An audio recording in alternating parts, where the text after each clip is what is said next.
Está con nosotros. Bienvenido, Federico. Gracias por estar con nosotros. Un placer. Bueno, ¿cómo fue el fin de semana después de los anuncios?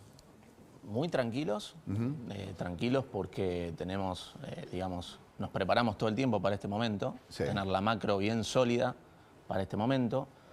Como venimos diciendo, como le dice el ministro de Economía, este es un programa de estabilización que tiene sus secuencias, sus pasos a seguir en el momento adecuado. Eso es importante, que la gente esté tranquila. ¿No fue improvisado, como dijo Lacunza? Este es un programa que lo diseñamos en el sector privado, en la consultora que teníamos con Luis Caputo, Santiago Bausili, Martín Botier, con lo cual tiene, como te decía, sus secuencias, ¿no? La primera fase fue terminar con el déficit fiscal, se terminó con 5 puntos de déficit fiscal en un mes. La segunda fase fue terminar con la emisión monetaria y con el déficit cuasi fiscal del Banco Central de 10 puntos del producto, que se terminó en junio, julio del año pasado. Y ahora comienza la tercera fase, que tiene dos hechos que son simultáneos, que es la recapitalización del Banco Central por el lado de las reservas líquidas de libre disponibilidad, donde el fondo permitió anexarse a nuestro programa y acelerar en ese proceso con esta recapitalización que vamos a tener en el Banco Central, que va a generar desembolsos inmediatos por 19.600 millones de dólares, y que eso nos permite salir del cepo definitivamente. Entonces, te digo más, te cuento detalles que el ministro ya lo dijo.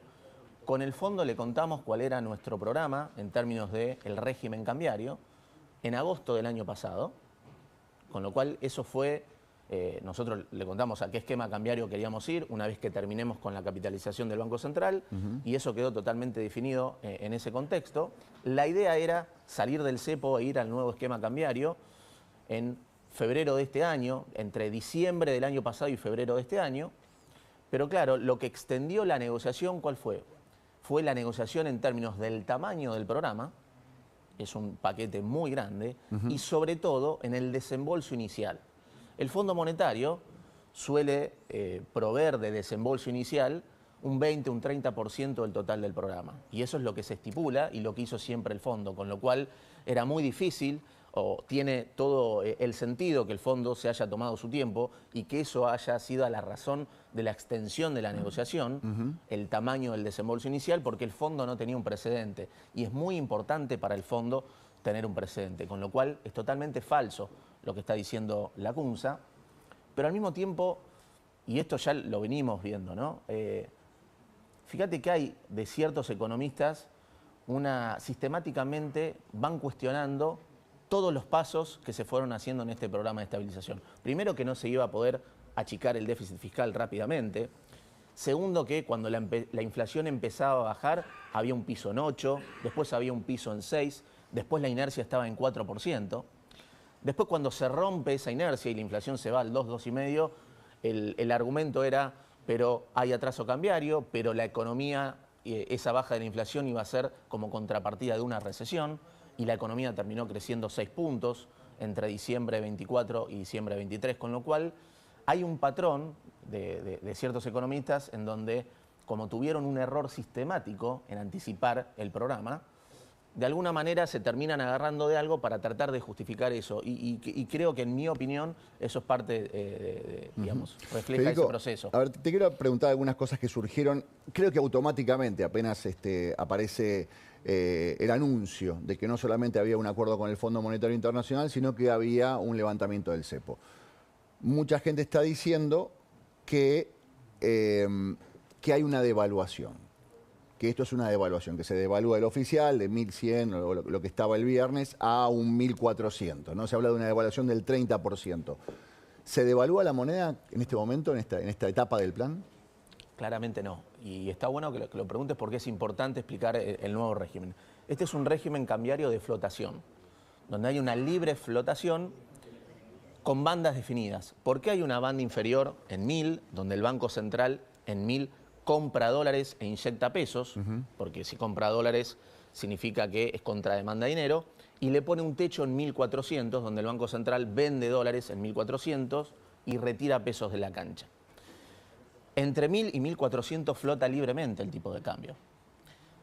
El sistema de bandas, ¿por qué es? Porque necesitamos también acotar en el periodo inicial de este nuevo régimen cambiario la volatilidad, porque la gente le lleva un tiempo a desconectar la volatilidad del tipo de cambio en inflación, porque la gente viene con el chip donde tuvimos por años una macroeconomía bastardeada con déficit fiscal financiado con emisión monetaria y un vaciamiento de las reservas del Banco Central. Sí. Y en ese proceso, cada vez que el dólar sube, asocian la suba del dólar con la inflación, cuando lo que genera la inflación es un fenómeno monetario. Entonces, el problema es esa emisión que generada por el déficit fiscal, que genera impacto en la inflación, pero que primero se nota en el tipo de cambio, porque es una variable financiera que reacciona antes que los bienes. Claro. Entonces, segundo punto, y para justificar, para entender por qué no es una devaluación. El Banco Central se compromete a comprar en la banda inferior, que es 1000. 1000 está por debajo de lo que cerró el dólar oficial el viernes. Si me dijeras que el Banco Central se pone a comprar en 1250, por ejemplo, por poner un número, y de ahí el dólar puede subir, eso sí sería una devaluación, como fue lo que hizo sistemáticamente el kirchnerismo. Entonces, esto no tiene nada que ver con una devaluación, hay una libre flotación, Claro. y es muy importante entender por qué hay bandas, por qué el Banco Central pone en 1400, donde tiene la munición gruesa, que son los 19.600 millones de reservas de libre disponibilidad que tenemos con este acuerdo con el ¿Se fondo. puede con usar esa recapitalización. plata para contener la supuesta estampida? Porque lo que uno recuerda es cuando Macri levanta el corralito que había dejado Cristina, hasta la misma Cristina salió a comprar dólares, salieron todos corriendo a buscar dólares y el dólar subió. ¿Puede pasar eso? ¿Ustedes esperan que haya mucha gente yendo a buscar dólares? Mira, el programa está diseñado, esto nunca lo vimos y está bueno que menciones el programa económico en la etapa de Macri, ¿no? Este es un programa económico que nunca se vio. Hay superávit fiscal. La cantidad de pesos emitidas está fijo desde julio del año pasado. Hay superávit comercial. Se recapitalizó el Banco Central con estos 19.600 millones de dólares que vamos a tener de reservas de libre disponibilidad adicionales, con lo cual esta macroeconomía sólida nunca se vio. Y esa es la razón fundamental por la cual el programa está diseñado para que el dólar, Sí. digamos, va a tener una reacción inicial para que tenga una trayectoria hacia el piso de la banda. Porque algunos dicen, vamos a volver a usar estos dólares para vender dólar barato. El dólar tendría que haberse ido mucho más alto y ahora vuelven a tomar dólares del Fondo Monetario Internacional para venderle dólar barato a los amigos. No. Nada que ver. La recapitalización del Banco Central, y esto es importante entender, ¿por qué se hace? Porque detrás de la salud de la hoja de balance del Banco Central, ¿qué está? Está el equilibrio inflacionario, está lo que determina el nivel de pobreza. ¿Qué hizo el kirchnerismo con la hoja de balance del Banco Central para entenderlo en concreto? Vació el Banco Central, generó un problema tanto del lado de los pasivos del Banco Central, que es la cantidad de dinero que está en circulación. Eso es una deuda que tiene el Banco Central con la gente. Al tener sistemáticamente déficit fiscal con emisión monetaria, generó un exceso de pesos en la economía, que fue la peor herencia que recibimos en nuestra gestión. Entonces, llenó de pesos el mercado, que la gente no demandaba, producto del déficit fiscal. Y desde el lado del activo vació las reservas del Banco Central. El Tesoro le enchufó estas letras intransferibles para pagar vencimientos de deuda o para financiar importaciones cuando la brecha cambiaria estaba por las nubes, y eso generaba una demanda de dólares claramente que vació el central. Entonces, eso destruyó el balance del Banco Central. ¿Qué hay detrás de la destrucción del balance del Banco Central? Cuando hay muchos pesos y pocas reservas. Eso genera un riesgo de hiperinflación, de sobresalto del tipo de cambio, y es lo que generó sistemáticamente en Argentina devaluación, inflación y pobreza. Este acuerdo con el fondo viene a revertir ese proceso. Ya saneamos la hoja de balance del lado del pasivo, se terminó con el déficit fiscal, hay superávit fiscal, se terminó con la emisión monetaria en 6 meses, y ahora queda la parte de sanear desde el lado de las reservas. ¿Por qué? Porque recibimos reservas negativas por 12.500 millones de dólares.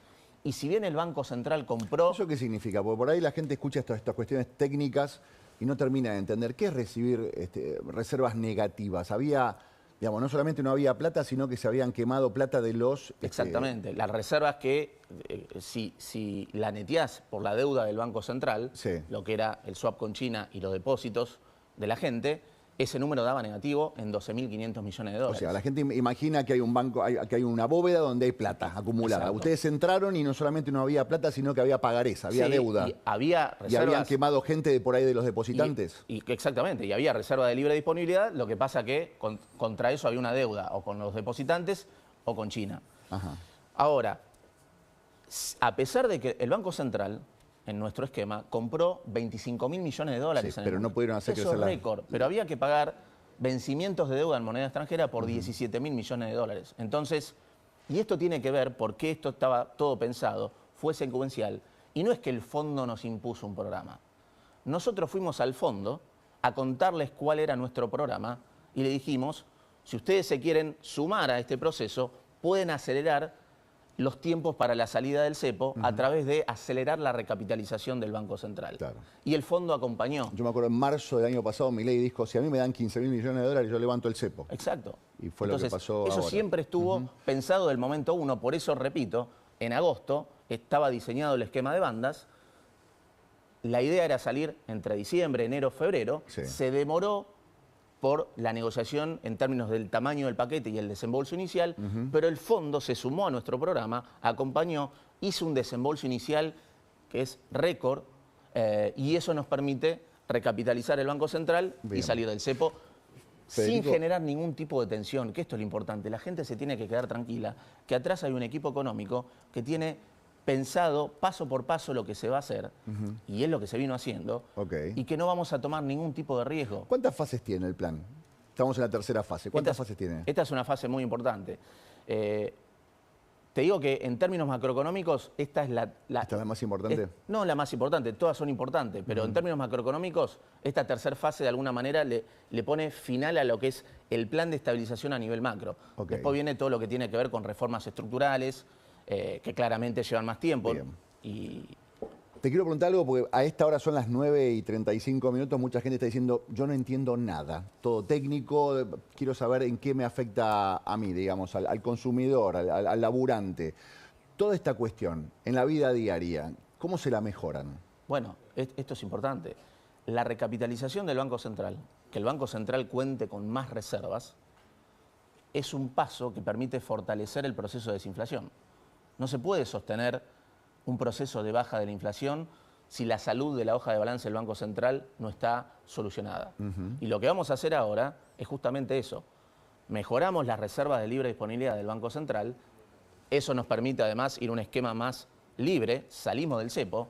A partir de hoy, todas las personas humanas no tienen más restricciones para comprar dólares, no tienen límite de atesoramiento ni percepción de arca. Aclaremos eso, cómo es, porque hubo una circular que hubo algunas personas que la leyeron e interpretaron que había una limitación, que solamente se podían comprar $100. No, claro. ¿Cómo es? Hoy, para que quede claro, las personas humanas no tienen ningún límite para atesorar dólares ni percepción de arca. Ahora, lo que se mantuvo es esa restricción de los $100 si voy con dólares, si voy con pesos, billetes, En efectivo. en efectivo. Entonces, eso... Digamos, si la persona, porque mucha gente decía, no todo el efectivo es negro. Si yo tengo efectivo blanco, vaya a saber por qué hay gente que lo considera que prefiere tenerlo en su casa. Voy con ese efectivo blanco, lo deposito en mi caja de ahorro y desde mi caja de ahorro yo puedo usar toda esa plata para comprar Exactamente, dólares. Exactamente. Para seguir incentivando la bancarización y no incrementar la informalidad, es que se hizo de esa manera. Ok. ¿Hay un tope? No, no hay tope. No hay tope. No hay tope. No hay tope. Se terminó el cepo para las personas humanas, para las personas físicas, y era muy importante dar ese paso, pero claro, detrás de eso tiene que haber fundamentos macro para que no haya ningún tipo de tensión. Sí. Mucha gente se preguntaba también por qué sigue existiendo el dólar tarjeta, por qué sigue habiendo este impuesto extra para la gente que hace consumos en el exterior. Bueno, en realidad sigue la percepción para el dólar tarjeta si vas con pesos. Ahora, Ok. del momento que podés comprar todos los dólares con los pesos bancarizados, después usás los dólares y se termina el problema. Está bien. Para pagar plataformas, todos estos consumos que hacemos habitualmente, ya sea de alguna membresía para ver alguna plataforma de video, para alojamiento en la nube, ¿cambió algo eso? Ninguna restricción. ¿Ninguna restricción? Ajá. ¿Y qué pasa con las empresas? En términos de los controles de capitales, Controles de capitales, perfecto. exacto. Primero, lo que se flexibilizó para las empresas es se llevó a pago inmediato lo que tiene que ver con importaciones de bienes y servicios, que eso estaba en 30 días. Con lo cual hay una normalización de lo que era el cepo comercial, que se fue haciendo en distintas capas a lo largo de todo el programa. Segunda flexibilización es que para el pago de dividendos, de utilidades y dividendos, se libera el flujo a partir de este año. Entonces, todas las utilidades y dividendos durante este año se van a poder girar libremente a partir del año que viene. Bien. Lo que es el stock acumulado, Claro, de los utilidades años y que dividendos llevan, claro. pasadas, ¿Cuántos claro, años hay de stock acumulado? es un número que no es un número sencillo. Ajá.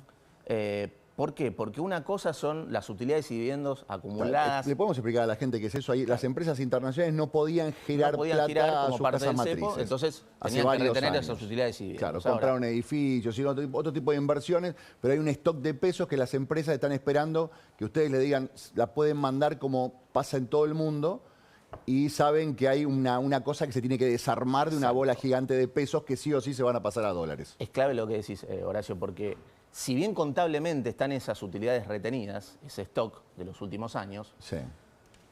no están todos los pesos disponibles. ¿Por qué? Porque las empresas hizo alguna reinversión, compró edificios, lo tienen en algún título financiero, con lo cual la capacidad de ejecución, de materializar ese stock de utilidades retenidas es mucho más chiquito.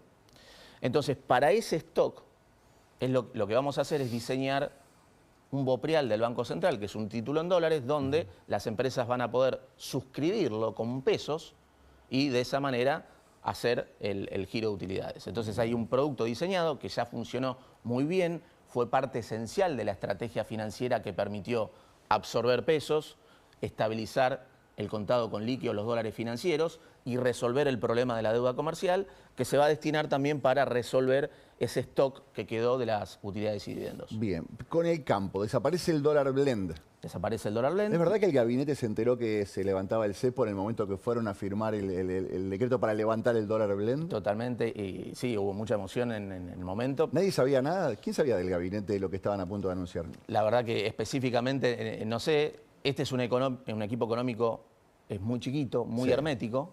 Estamos todos coordinados, pero no hablamos con nadie. Por eso, cuando muchas veces... Pero la gran mayoría, digamos, el gabinete se enteró en una foto que publicó el presidente Milei, con todo el gabinete mirando la conferencia de prensa del ministro Caputo. Todo el gabinete, obviamente. Y eso es importante, porque cuando después salen por ahí economistas diciendo que parecieran que tenían un dato de que iba a haber o una devaluación o que, o que salen ahora porque el programa se quedó sin combustible, hablando como si supieran algo, es totalmente falso. Es un equipo económico muy chico, muy compacto, muy coordinado y que claramente no habla con nadie. Bien, hablando de ese del dólar blend, no existe más el dólar blend. ¿Qué expectativa tienen con respecto a los exportadores del campo? Digamos, ¿qué puede llegar a pasar? ¿Qué evalúan? ¿Cuánto dinero puede ingresar? Porque ahora, hasta ahora se viene hablando de la cantidad de dinero que va a ingresar de diversas entidades internacionales. Pero del campo, ¿cuánto calculan que puede llegar a ingresar con este cambio de régimen? Bueno, claramente los incentivos, el campo tiene incentivos por diferentes razones. Primero, hay una normalización, una flexibilización del tipo de cambio, con lo cual eso les va a generar un tipo de cambio exportador mejor al que tenían antes, porque la brecha va a comprimir fuertemente, va a desaparecer prácticamente la brecha cambiaria. Sí. Por otro lado, tiene el campo que hay una reducción temporaria de las retenciones hasta junio, con lo cual eso también genera un incentivo muy importante. Se llega a este momento con tasas de interés que, producto de la volatilidad de las últimas semanas, hay tasas de interés en pesos que son muy altas.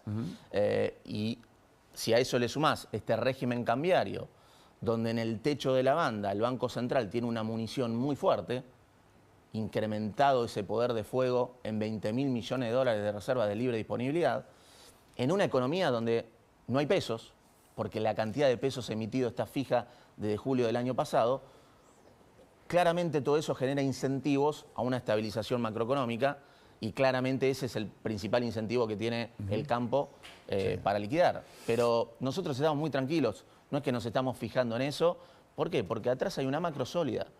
De vuelta, nunca se vio superávit fiscal, cantidad de dinero fija, un balance del Banco Central recapitalizado con dólares líquidos, un tipo de cambio flexible que puede flotar entre bandas con volatilidad acotada sobre todo respaldado con un presidente. Un presidente que es el principal defensor del equilibrio fiscal y del orden monetario. Eso no se vio nunca. Bien. ¿Les preocupa que haya algún tipo de traslado a la inflación, esta incertidumbre y esta volatilidad que puede llegar a tener el dólar al salir y empezar a moverse en las bandas, pensando que el último número fue al alza, que fue superior al 3%? Para nada.